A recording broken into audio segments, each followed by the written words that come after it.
দেখো আপনাদের মাধ্যমে বলে দিচ্ছি, নন্দীগ্রামে এবার ওকে হারিয়ে ছাড়বো। আর ওর এমএলএ হিসেবে ডিউরেশন মাত্র 1 বছর, তারপরে রাস্তায় ঘুরে বেড়াবে। আগেও যেমন বলেছিলাম, আজও আবার বলে যাচ্ছি, 1 বছর পর রাস্তায় ঘুরে বেড়াবে। হ্যাঁ, চেষ্টা করেছিল তো 21 সালে চেষ্টা করেছিল। উনার লজ্জা করে না? শ্রীরামপুরে হেরেছেন, উনি মুসলিমদের ভোটে এমপি ভোটে জেতেন। ওকে জেতায় চণ্ডীতলা, জাঙ্গিপাড়া, ডোমজুড়। উনি যেখানে থাকেন ওখানে যেতেন নাকি? উত্তরপাড়ায় যেতেন, শ্রীরামপুরে যেতেন?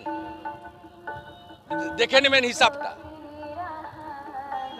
উনি যেখানে বসবাস করেন শ্রীরামপুরে অস্থায়ী ঠিকানায়, সেখানেই তো প্রত্যেকবারে হারেন। ও তো মাইনরিটি ভোটাররা জেতায়। মাইনরিটি ভোটারদের কাছে বিজেপিকে রুখতে হবে, তারা ভোট দেয়, তাই আপনি নেপোয় মারে 2। 21-এ চেষ্টা করেছেন।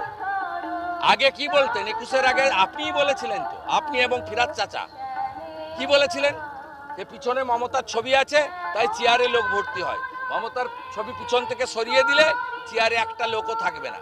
আমি তো খোদ আপনার মালিককে